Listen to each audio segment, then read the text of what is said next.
Elas aceitaram? Das conversas que eu tentei recuperar, eu não lembro delas falando como lugar. Eles falam assim, a mulherada tá lá. Vamos lá, a mulherada já tá toda lá, vamos lá, vamos. A mulherada tá fazendo moitará lá. E aí, tá lá, tá todo mundo vendo, né? Você tá na porta das casas e ali tá. Tem muitas coisas que não precisam ser nomeadas. Ou coisas que até tem nome, mas os nomes não são usados, porque você tem toda a gestualidade e a presença do contexto, né? Que é muito comum, por exemplo, falar do dia assim, né? Então, tem várias histórias que eu não gravei no filme, e aí eu fiquei achando terrível, porque tem o cara contando, e aí como o sol estava assim, ele fez não sei o quê, daí o sol já subiu, estava lá, assim, e aí ele fez não sei o que outro, eu não sei que horas era, porque isso era a mão dele falando, né? Ou então dizendo, na casa dele, ele tinha ali, estava pendurado não sei o que, ali, e eles mostrando na própria casa. Então, quer dizer, ele era deste tamanho. Ele era assim. Deste tamanho. Desse tamanho. É possível recuperar essas informações se você não anotou etnograficamente exatamente o gesto e o seu significado, ou tem que abrir, quer dizer, usar o vídeo, né? Tem que gravar. Daí a gravação em vídeo não é frescura, né? É algo extremamente importante, porque tem toda uma gestualidade que não é apenas paradigmática, é inerente a referência, por exemplo. Você recupera sempre. Disso vai falar o Gustavo no fechamento do curso. Dia 28. Palestra de fechamento. Aula de fechamento. Aula aberta. Aula de gestos. Outra questão que na verdade a gente tinha sido apontado antes pelo Marcelo é da extensão dessa palavra ruká. Então, ruká inicialmente é solo. Então, tem o solo preto, solo vermelho, né? Ruká tudo, ruká cabreca. Deixa eu só falar uma coisa, só uma coisa que eu esqueço mesmo. Mas essa questão do caso das mulheres e caso dos homens é interessante, né? Porque nessa decisão, ou dos homens de um lado, nessa evitação, talvez, vamos dizer quem dá, né? Das mulheres, sei lá, pelo menos por enquanto é assim, mas é interessante a ser analisado. O que quer dizer as palavras, né? Mas é que eu realmente não sei como é que eles estão chamando agora, coisa recente, né? Os nomes devem estar mudando. Quando eu chegar lá eu vou descobrir o que é que eles estão falando, se ainda existe. Então tá tudo mudando muito rápido, né? E tem uma casa das mulheres agora na Aldeia Walapiti, que é a mesma coisa. Será que ela é a casa, que também é um termo específico, né? Tem o Coaculto, no Alto Xingu é Coaculto, porque é de origem aruá. A matriz da palavra é aruá. Será que eles vão usar essa palavra de base? Os grupos do Alto Xingu, né? O Coaculto, como não sei nos Cambairá, como é que é, mas tem naquela lista de léxico comparativo. Que certamente a Casa das Mulheres não é o Coaculto das Mulheres, ou talvez, não sei, mas é porque outro contexto interessante. Se eles se preocupam em dar nome, assim como existe Coaculto para a chamada, nós chamamos Casa dos Homens, o que essa nova Casa das Mulheres, que tem funções e significado bastante específico, que não essa coisa da construção, do processo de construção da Casa das Mulheres da Aldeia Walapiti, por exemplo, deveria ter sido etnografado assim, desde o começo. Muito interessante. É muito interessante. As mulheres estão reivindicando, inclusive, que esse seja um lugar da tradição, né? Ou seja, onde se resgatam ofícios e conhecimentos que estão enfraquecidos ou desaparecendo. A língua. Entre os quais a língua. Por isso que as mulheres reivindicaram que o estudo da língua, a documentação da língua, só tem 2 ou 3 falantes agora, seja feita, seja abrigada na Casa das Mulheres. Estou negociando com elas esse projeto, mas Mas é interessante, pena que eu acho que não sei se alguém foi culpa. Talvez acho que tem alguém lá no antropólogo, não sei de onde que está acompanhando, mas é muito interessante. E isso vai junto com esse movimento da Associação das Mulheres, etc, que é incipiente, né? Mas já bastante forte, bastante contundente. Vai. Mas, quer dizer, vocês comentaram, né? Mas Ingó quer dizer casa dos homens, né? Então não pode ser o Ingó das mulheres, porque seria casa dos homens e das mulheres. Mas eu estou falando nisso no contexto, quer dizer, poderia, a princípio poderia, porque é o que eles têm feito bastante com essas outras palavras todas. Então é pegar uma coisa que, uma coisa que significa casca de árvore, quer dizer, não pode falar que a casca de árvore do caranguejo não vai ser a bicicleta, uma casca de árvore não é uma bicicleta. Aí você estende o significado, né? Mas Angó, por exemplo, não foi um que, pelo menos naquele momento, a extensão ficou autorizada. Então aquele homem com quem eu falei naquele momento achou que o significado do Ingó não poderia ser estendido dessa forma. Só os homens podem usar a palavra. E é interessante porque é muito produtivo esses neologismos, né? A gente está vendo que você mostrou uma série de neologismos, de criação de novas palavras, né? Com graça ou sem graça, e nesse caso tem um gap, né? Um vazio aí, parece que não se encontrou ainda uma palavra, né? Nos mesmos moldes de produção, de estrutura, como nas outras, seria isso? Pois é, a Bruna falou, uma coisa muito interessante para você. Pode ser que já tenha um descritivo. Um dos processos que eu não entrei, quer dizer, teve o processo dos cálculos fonológicos, que pode ser com um certo cálculo semântico ou não. Esse processo que a gente está olhando agora, em que algumas raízes têm o seu significado estendido, a partir do significado pré-existente que é mais restrito. Aqui foi um caso que não funcionou. E tem também um processo muito comum, é simplesmente descrever aquela entidade nova, como são entidades concretas, que foi a sugestão desse homem naquele momento, de chamar de Mendieta Roitão. Então, o lugar onde as mulheres trabalham. Basicamente descrevendo porque elas de fato têm usado muito para chegar lá e ficar juntas fazendo coisa de missão, ensinando uma para outra como é que faz, sei lá como é que ficou. Talvez você esteja num momento ainda, nesse caso, né, com essa palavra, com esse sentido aí, no momento de produção ainda, de escolha da palavra, né? Não sabe o sentido. De produção do sentido. Eu imagino que sendo um lugar que, por definição, excluía as mulheres, realmente fazendo isso já seria uma piada forte demais, né? Para os homens não é fácil. Certas piadas que são engraçadas. Nosso lugar uma luta de poder, é isso.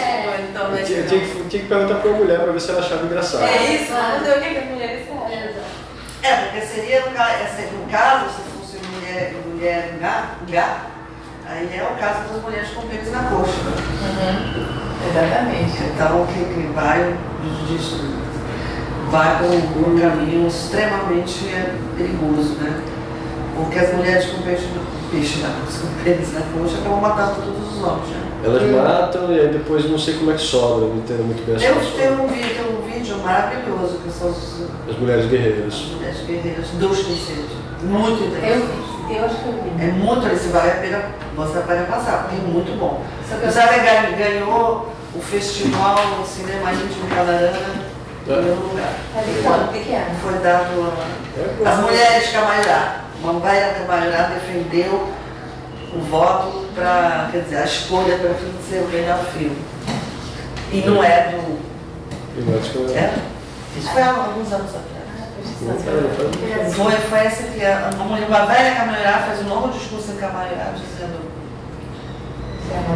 Ela gostou. Adoraram as mulheres, os atos cubanos.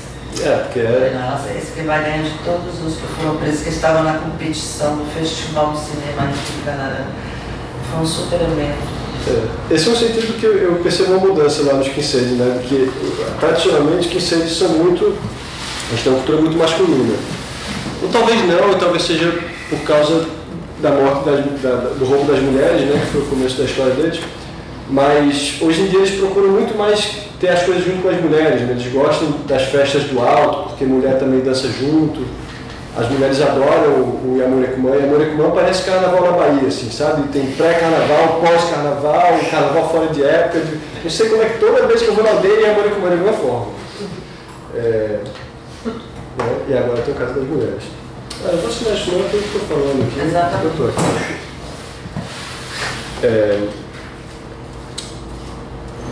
Diga. Isso. É isso? Não, então, calma, não é isso ainda não. Estou aqui na Terra, então a Terra então esse termo que indicava solo foi estendido, agora indica terra. O Anhonruká é nossa terra, então as terras indígenas são chamadas por essa palavra que anteriormente indicava solo. E aí agora eles têm as questões dos países, né? Um país muito relevante é os Estados Unidos, porque tinha o Antônio Seeger, né? Que até hoje vai para lá, passa. Eles deram ao Antônio Seeger esse nome de Ntugati, eles sempre dão nome para o pessoal, ninguém fica sem nome, eu sou o Cupuro, ele é um Ntugati.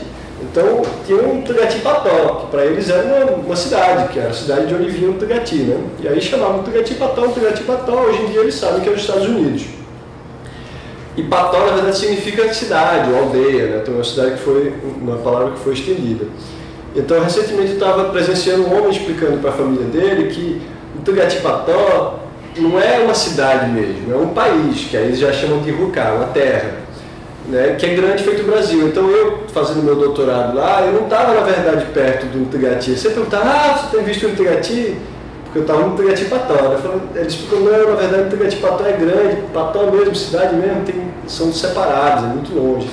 Nossa, mas continuam usando esse termo. Ntugati Pató quer dizer, hoje em dia, Estados Unidos. E aí tudo que tem a ver com os Estados Unidos tem a ver com o Ntugati. Então, que é o nome do Seeger? O Seeger é um Ntugati. Tem um significado? É um nome tradicional, todos os nomes têm significado. Ntu são os bichinhos que tem de muito. Então, por exemplo, minhoca é Rukantu, é um Ntu da terra. Abelha é Mbentu, é um Ntu do mel. E assim por diante. Então, tem vários outros bichinhos que tem verme, é Kekentu, que é Ntu do cu. E assim por diante. Todos são os bichinhos que tem muito. Aí Ntu e Cati também quer dizer muito. Então, não sei. Me explicaram uma vez que é porque a americana tem muito, aí deram esse nome para ele, mas eu acho que é invenção essa explicação que deram. Então, os estadunidenses são os Ntugati-Koi, que são os parentes do Ntugati. Tudo Ntugati-Koi. E até os índios americanos viraram Ntugati-Nyokupé, que é o Cupé, o estrangeiro do Ntugati, aqueles lá dos Estados Unidos. E aí, o que eu tinha falado antes, algumas expressões, alguns neologismos não são nem desse tipo xistoso, nem desse tipo de extensão, são descritivos mesmo. Então, pendrive, que ficou Kansikanini, pessoal, estamos avançados, nós ainda não descobrimos a maneira de chamar pendrive em português, eles já descobriram que é o cérebro, a meleca do osso da cabeça, que é como diz cérebro na língua. Né? O computador Andorra-Retina, que é o olho que fica tremendo, que é aquelas telas antigas, estavam tremendo, hoje em dia não treme, mas o nome já ficou. E o policial soldado, que é o Kakambodi, que é o panela na cabeça. Aqueles tentar de panelinha. O chavante também, que é o Kinhaburu, que é o rabo comprido, né?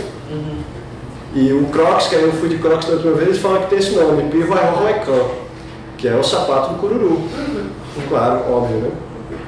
Mas esse sapato do cururu é semelhança sonora? É você acha que Pihuahuaicó parece com Crocs? O sapo cururu parece um Croc.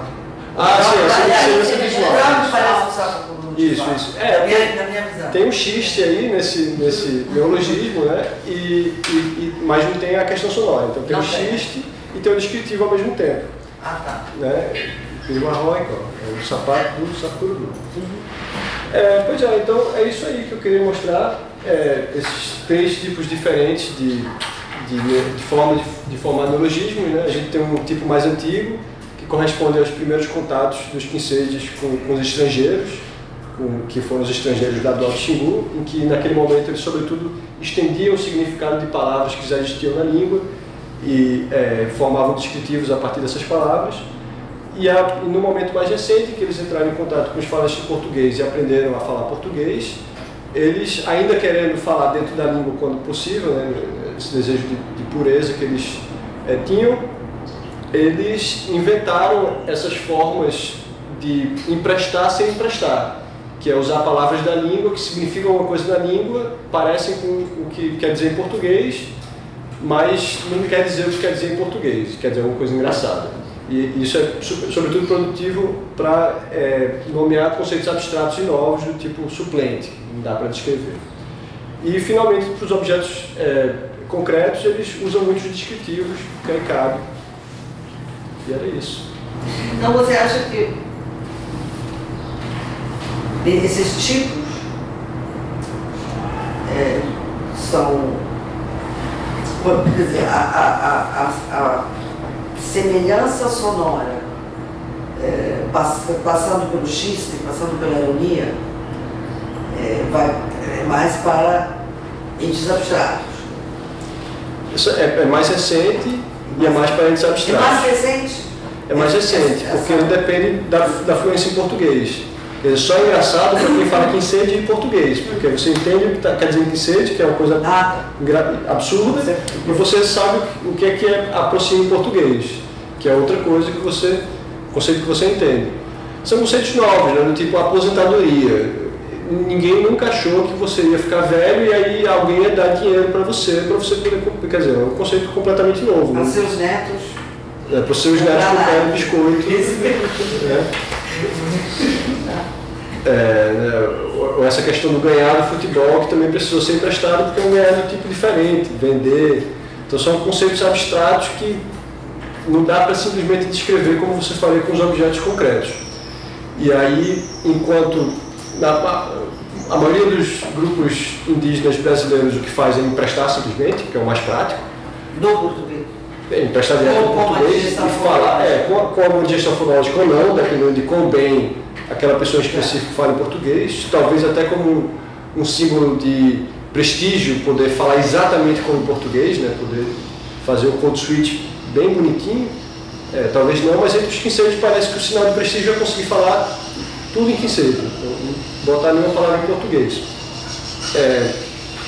Que na verdade eu não falei até agora, mas é interessante que você me trouxe nessa direção.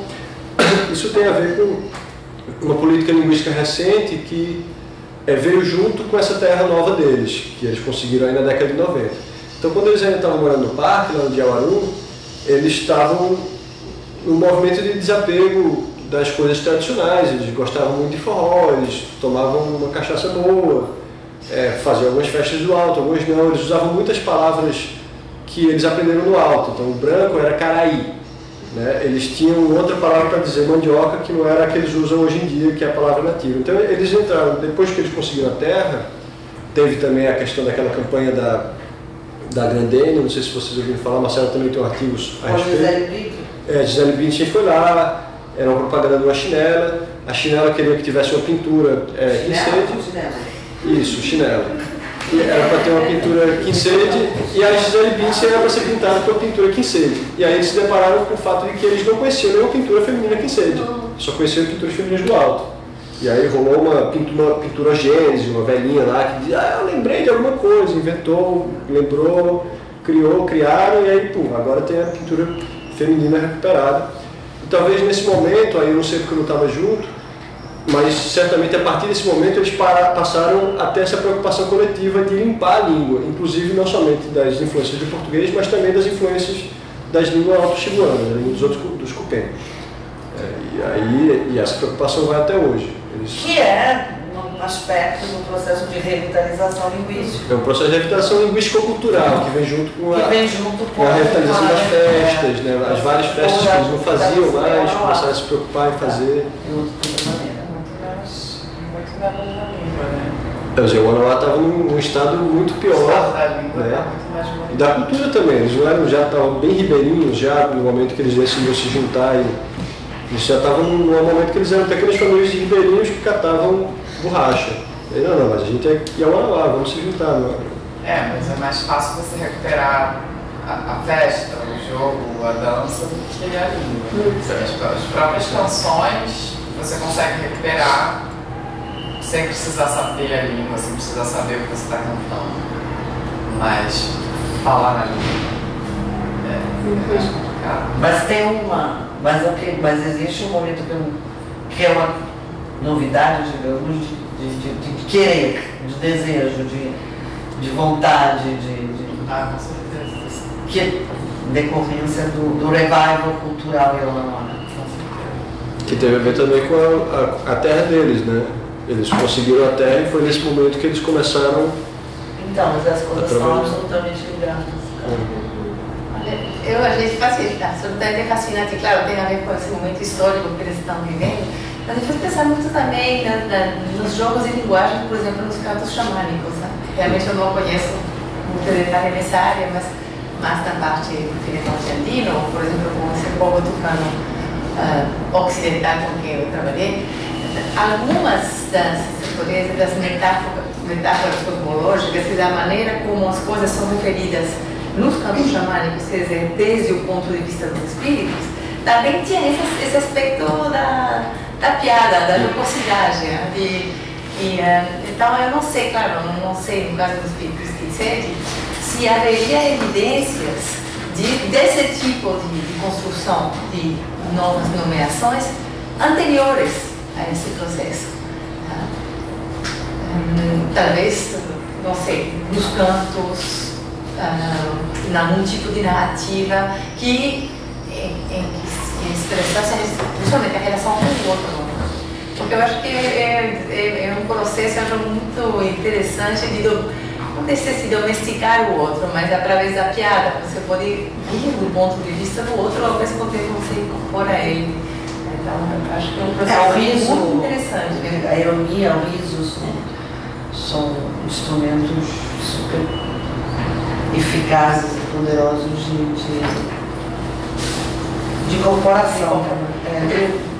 No canto xamânico, por exemplo, apaziguamento, né?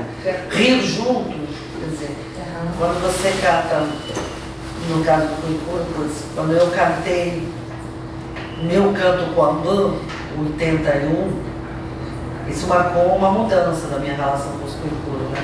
O canto Cambã nós éramos definitivamente irmãos, reciprocamente, né? Eu nasci com os Curos, os Cuicuros me avançaram, e aí eu cantei meu canto, que era um canto numa festa de um pequeno carnaval em Intramuros, não tem nada de xamânico, não tem nada de... e que era assim,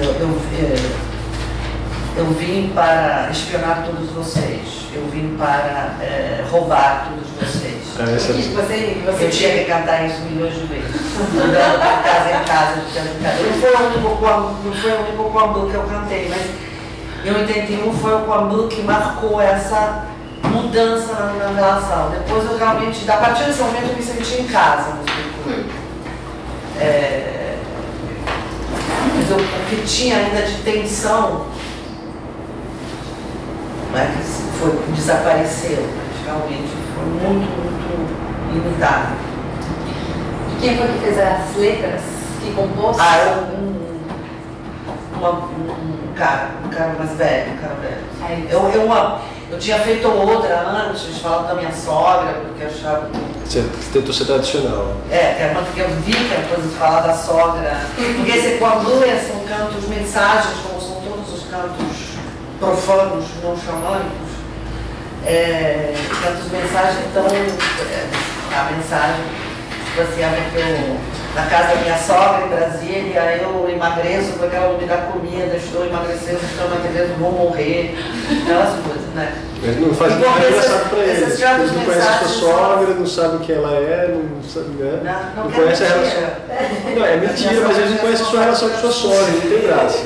Eu estava mentindo, mas a mentira faz parte. A mentira é absolutamente inerente a tudo isso, né?